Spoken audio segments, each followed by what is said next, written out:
Hey everyone, Tony here again. Wanted to bring you another video, this time about Facebook.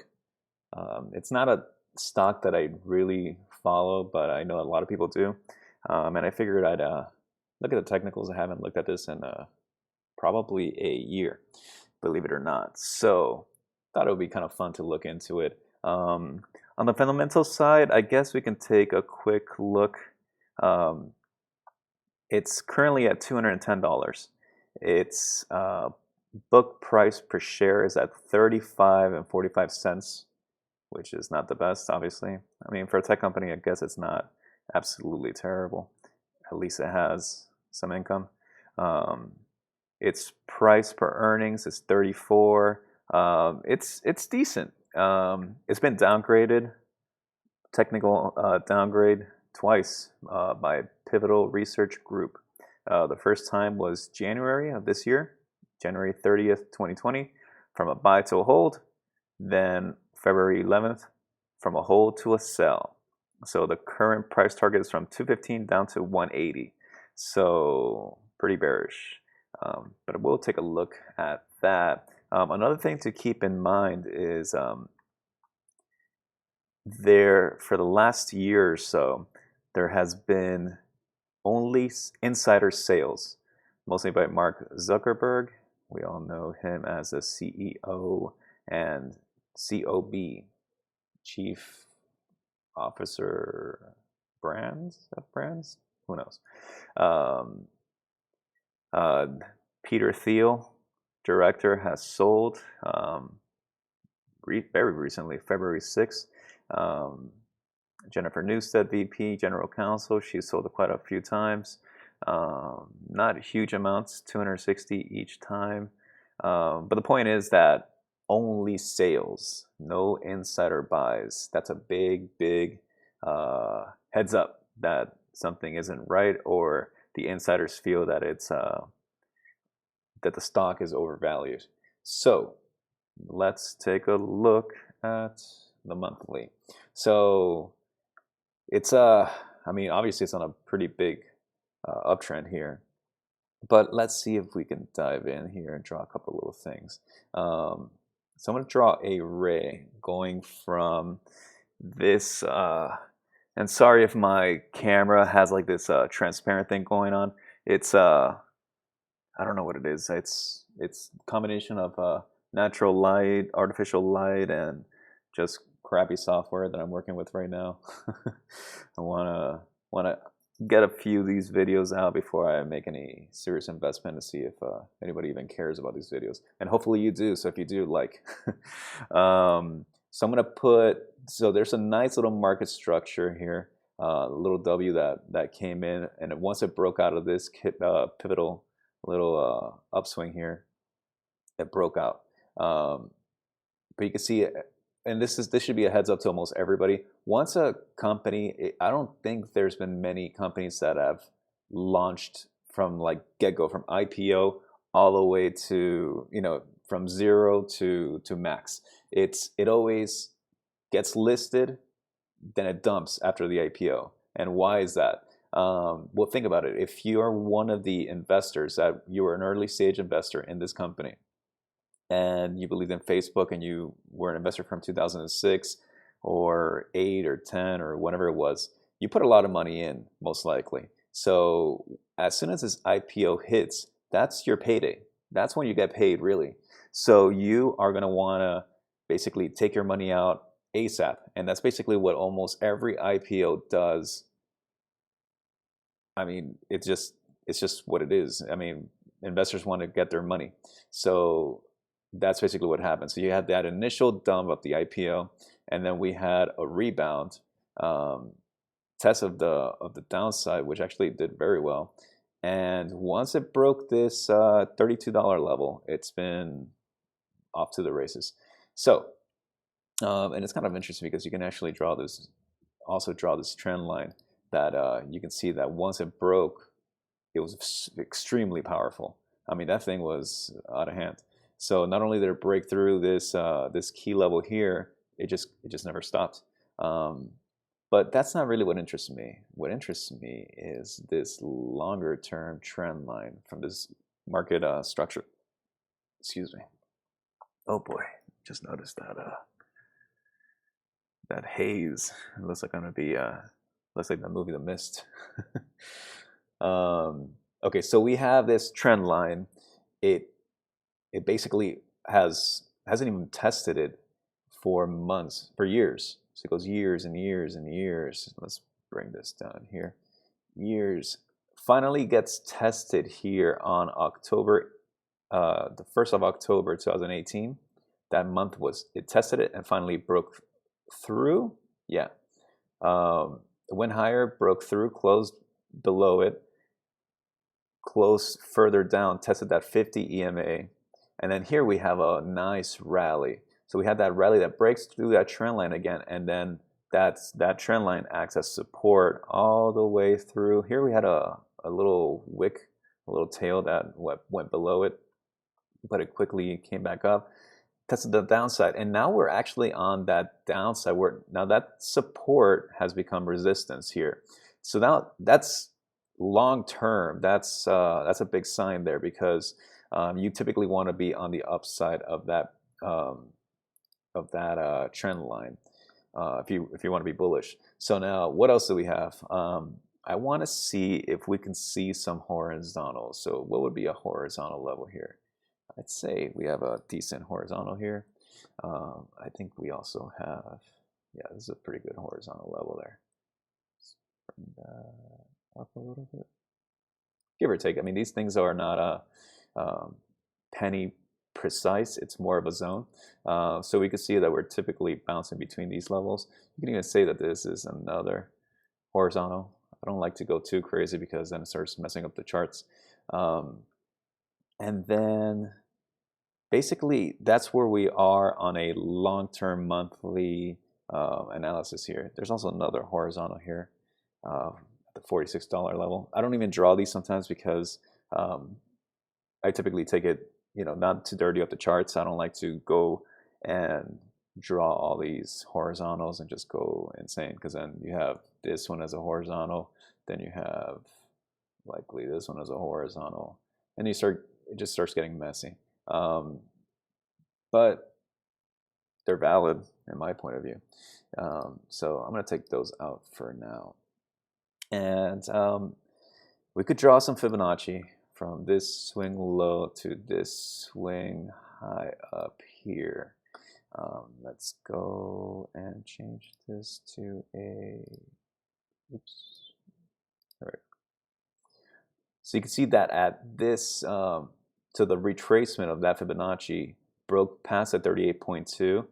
Once again, we saw that it actually bounced off of that 50 EMA and then went on its way forward. But it's very double toppy right now. As you can see in the last month close was pretty much, it did break a little bit above that horizontal. Not only the horizontal, but also this peak of 218. It actually closed, give or take, can't see it because my browser's acting silly. But it's give or take 225. But that looks very toppy on a monthly, which is it's scary. Plus, it's below that trend line. So I can see now where that analyst gave us that has switched pretty quickly from buy to hold and hold to sell. Now let me go back and see the price target that they gave. They went from a 215 target. Initially they were 245, brought it back down to 215, which we're not too far away from. And now it's 215 to 180. Let me get back to the screen here. So we're basically right there at 215, where we're at 210 actually. So 180 would be all the way down. Sorry, I got some notifications here. 180 would be right here, where this 20 EMA is on the monthly. Now, let's delete this Fibonacci. Let's redraw one on the downside and see if that lines up with anything. And sure enough, it would line up with that 61.8 level, which is a huge level. That is, if you guys have seen my videos, it's one of those retracement levels. Now this is on the short side, so we actually broke past, which I'm surprised by. Again, we're on a monthly, so I don't, it's a little bit different. But you can see that we broke past it, and now if we draw another Fibonacci from this swing low to this swing high up here. Let me see, 185. 185 would probably like be the midpoint between the 382 and the 50%, give or take here. Yeah, so they're basically expecting it to break below the 382. They did that call February 11th, so just a couple of days ago. Let's look at the weekly. I'm going to take this Fibonacci off, come back down, and yeah, so we have, so let me see if the 180 has a horizontal there. 180 is, yeah, you can kind of, I mean, I wouldn't, it's not the cleanest from my perspective. Let's bring that down to 180, give or take. Yeah, I mean, I can see it being used. It's not the cleanest on the monthly, maybe on a weekly. So let's go down to the weekly. So let's zoom out. Oh, before we do that, let's look at I always forget about the RSI and the stochastic when doing these videos. So we have some divergence here. So we have higher high in price, but we have a lower high in the RSI and the stochastic. And again, this is months ago, so that retracement actually did happen.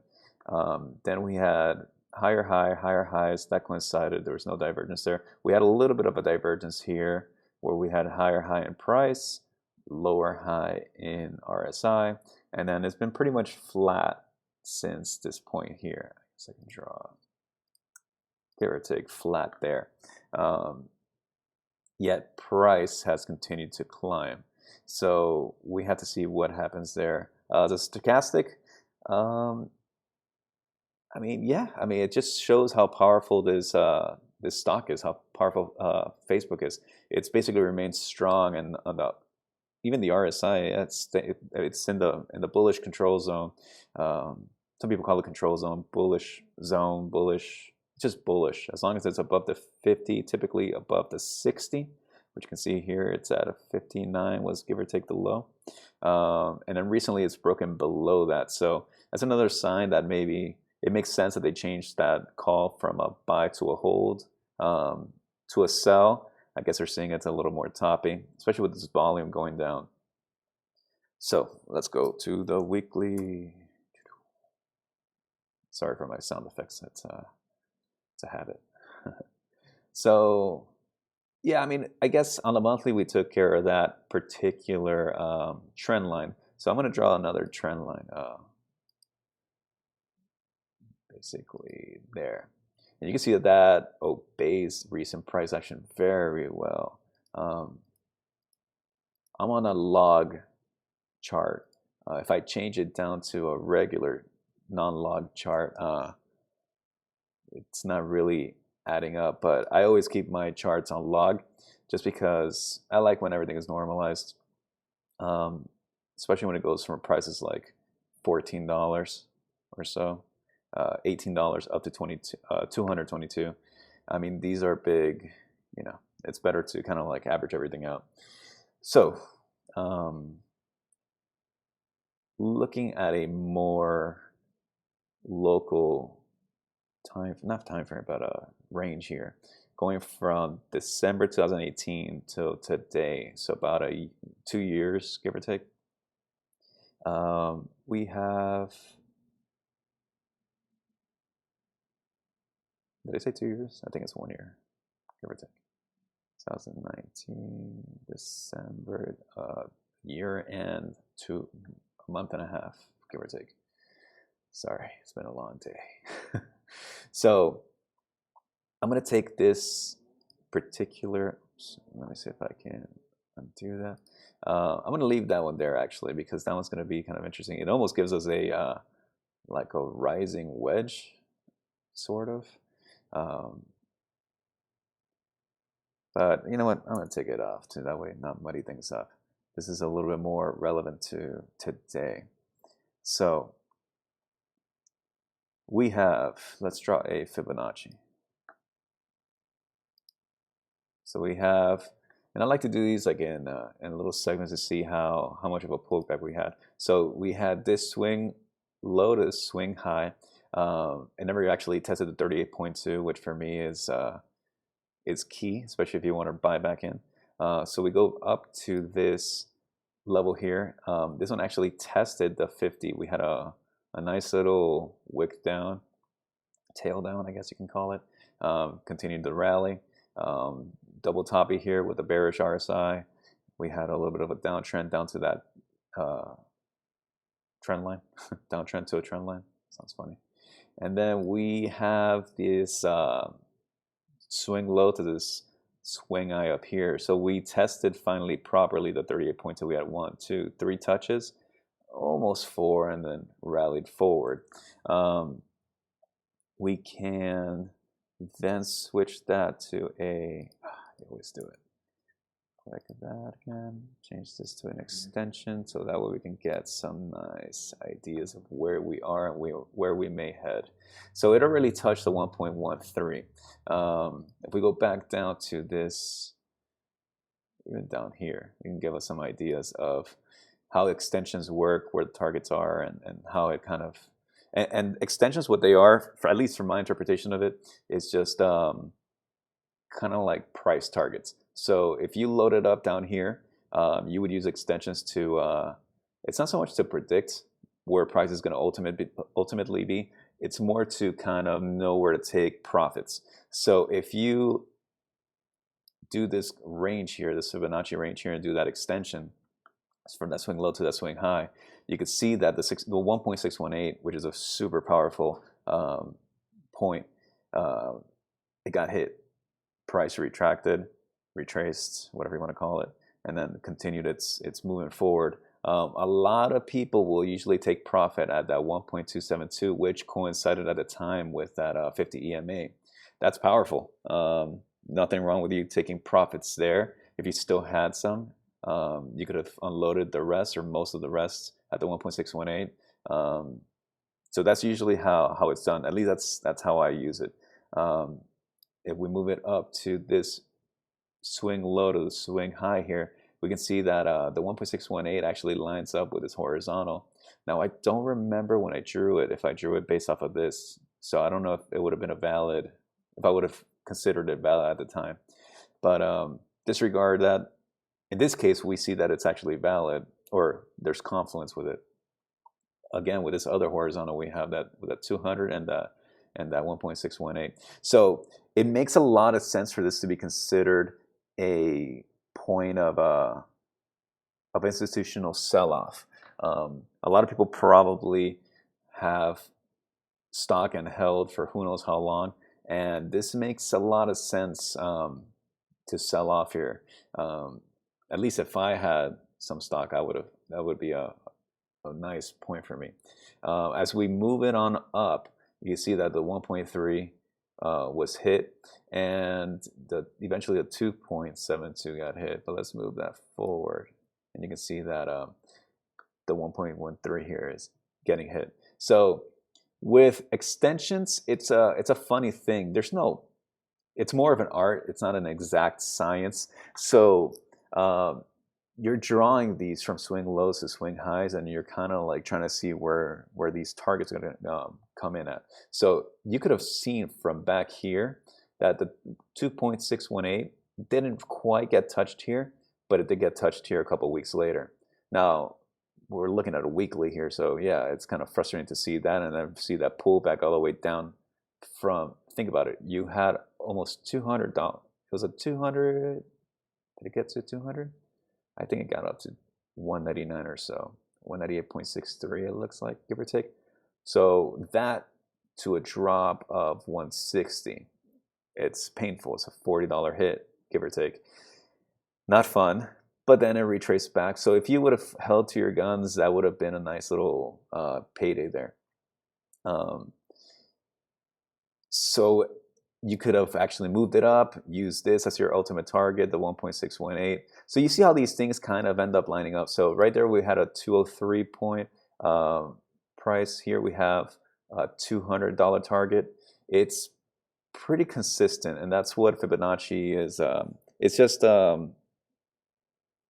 patterns and levels and percentages that are typically, they're found throughout nature and whatnot. And funny enough, it's in the charts as well. So it's kind of crazy, but they do line up. And I just, from my point of view, I just use it as a guideline. None of this stuff I use as like a hard set. Usually I like to actually, if this is my ultimate target, the 1.618 here at $201, I'll try to go a couple percent points just lower to see if I can get filled. In this case, I might have been, if I do 201 minus 5%, give or take, yeah, I would have been hit. I would have been hit probably down here. So it depends how aggressive you are. It just depends on you as a trader. But anyways, I digress. I'm going to go back to the charts. So let's draw a Fibonacci from this swing low to this swing high. And let's turn that back to here. So we see that, so here we have some confluence of the 38.2. So it's not only respecting the 38.2, but it's also respecting this trend line. So if it breaks below that trend line, I'd expect it to hit that 50 EMA, which is also hitting that 61.8 level on the Fib. So around 192. These people, these analysts were saying, got to miss this back. They were saying 180, so that's kind of like the midpoint between the 61.8 and the 786. Makes a lot of sense. That's usually a nice little buyback region for a lot of big institutions. So if we draw a little box here, you can see. And as a matter of fact, if we add that midpoint, which is a 704, I believe, 704. Let's try. Oops, 0.704. That would be the midpoint, and it's around 188. I think I got that one right. Kind of makes sense. Well, actually, I don't know what I'm talking about. 180 is down here.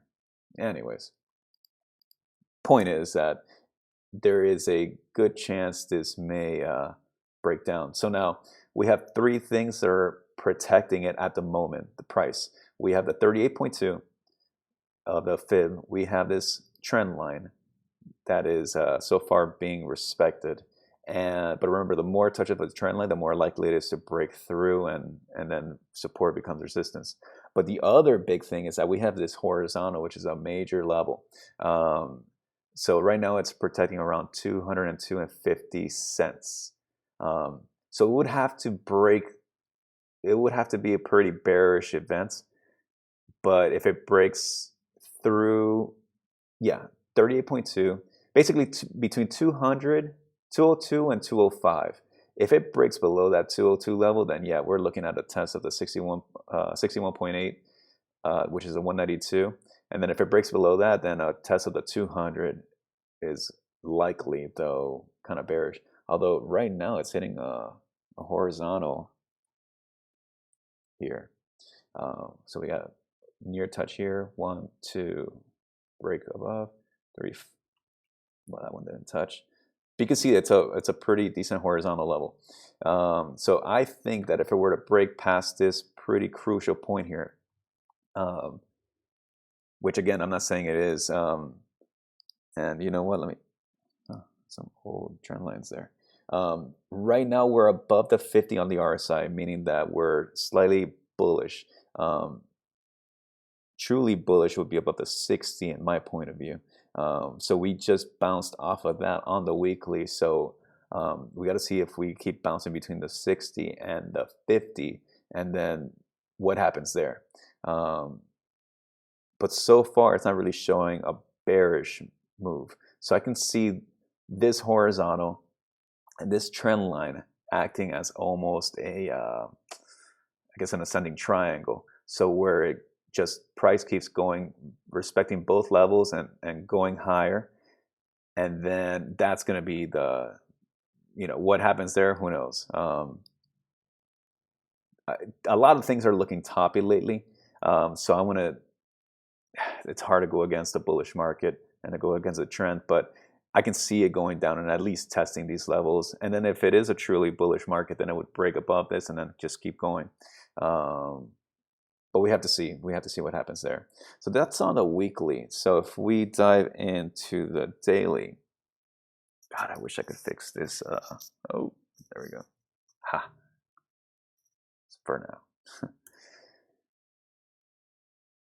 Okay, so here it's more interesting on the daily. So I'm going to take off this Fibonacci there, try to get a better idea, a better view. I'm going to take these off as well. So we have, what we could do?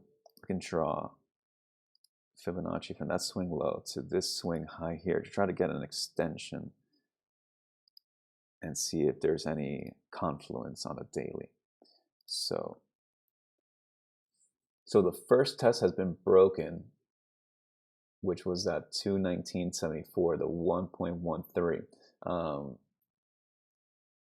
If this keeps respecting, I can see it touching the 1.272, the 231.85, and then rolling over. It would make sense because that 1.272 likes to be tested. So let me take that off.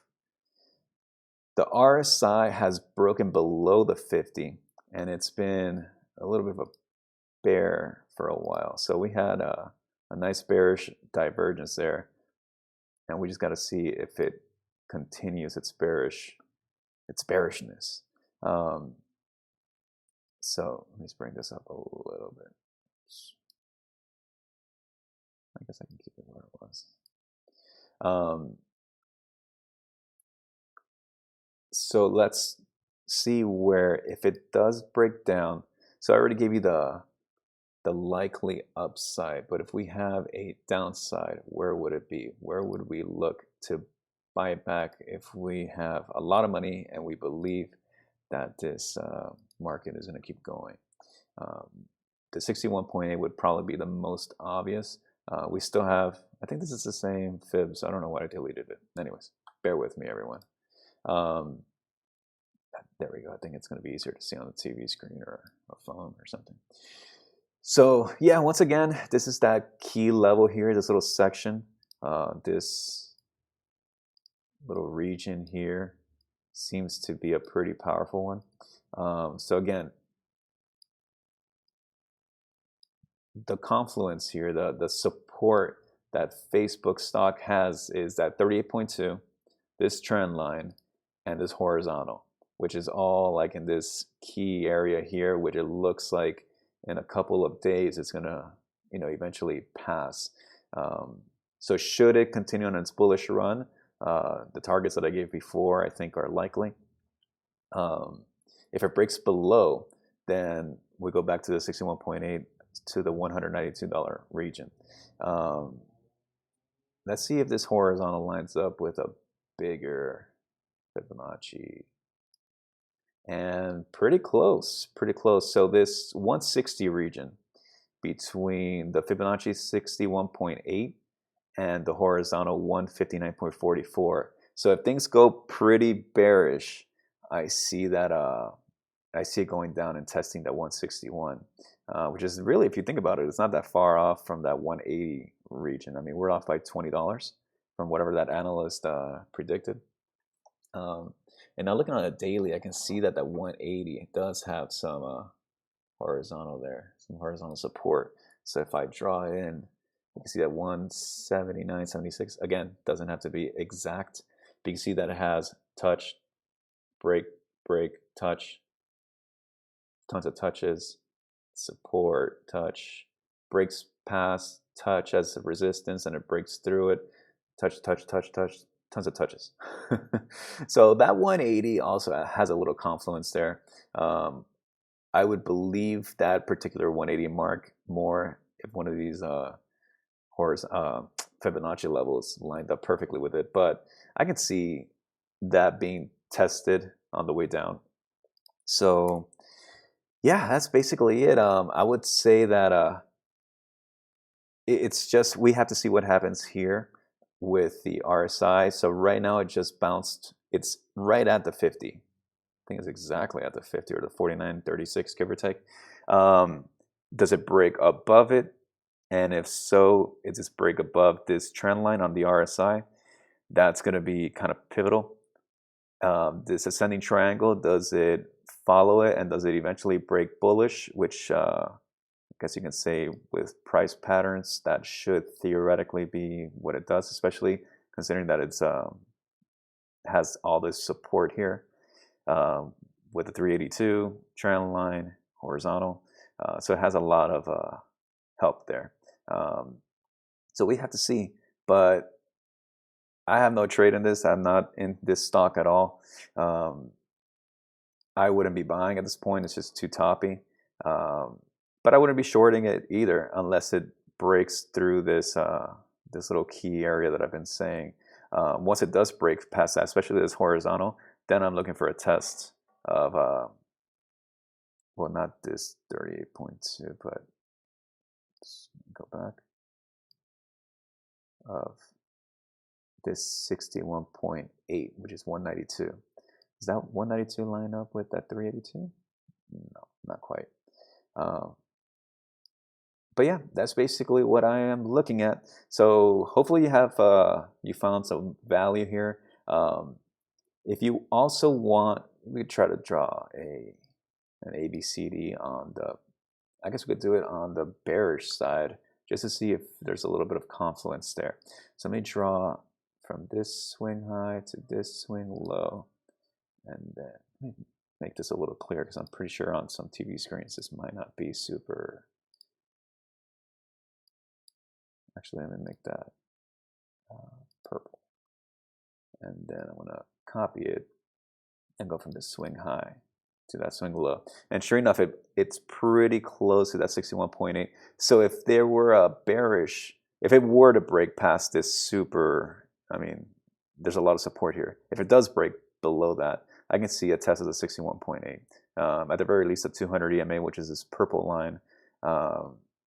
So you're looking somewhere between 194, 195, and 190. I think if there were some serious bearish momentum to break past that, that's kind of what we're looking at here. So give or take between there and there. Makes sense to me, at least. Now on the, I think the ABCD on the bullish side was met when we do this and we copy it over, and sure enough we beat it there. So yeah, so the more I look at it, the more it looks like I don't have a clear, and I want to be clear here. I don't have any. This is not that I'm leaning one way or another, because I see there's a lot of support, and it's going to be hard to break past that. But I also see that there's a lot of confluence for breaking down. So it's like 50% either way, which for me is not enough to make a trade. Usually I want to make sure that I have an edge. 1 second. Have to refuel. And yeah, I think that's pretty much it. If there's anything that you guys need for me to clarify, or I don't know, you guys want me to review something else, or there's something that I can improve on? Are the videos too long? Does it bore you? Do you want to just focus on something a little bit more immediate? Do you want shorter videos? What do you want? And then I'll try to see if I can make these videos a little bit more entertaining. Again, I've only started doing these videos about 3 weeks now. So hopefully I'm getting better at it. This is something I do regardless. So I decided to just film my process, and hopefully it helps you guys. I know it helped me seeing a lot of people, but I went through tons of resources, of videos, of different people doing different things, and then and to this day I'm still learning. So I don't claim to be a pro. All I know is that my trades get better and better. Um, I'm profitable, which is thankfully more than what a lot of people can say, and time time will tell, I guess. I mean, what's if you go back and see these videos, days, weeks, months, years from now, hopefully I got it right. If not, then I guess you can call me out on it. But so far it's been so good. So if there's anything that I can help you with, whether it's showing you how to use some of these tools, I use TradingView. I've gotten pretty good at it. So if you need some help with that, let me know. I can try to help. If you need help with understanding a certain tool, an asset in particular, if you guys want me to look at something else, I'm trying to get stuff that's here a little more popular, so that way more people find me. And yeah, so I'm gonna keep doing these and try to not only be accountable myself, but hopefully you guys can learn some stuff. And with time, I will try to fix this section here of my face that's like misty. So we'll see. I don't know. We'll figure it out. My face isn't that important. The important thing here is the data. All right, I am rambling on. So thank you very much. Like the video if you got some value here. Subscribe if you can, and that motivates me to keep putting more videos up. So thanks again, and I'll see you on the next one.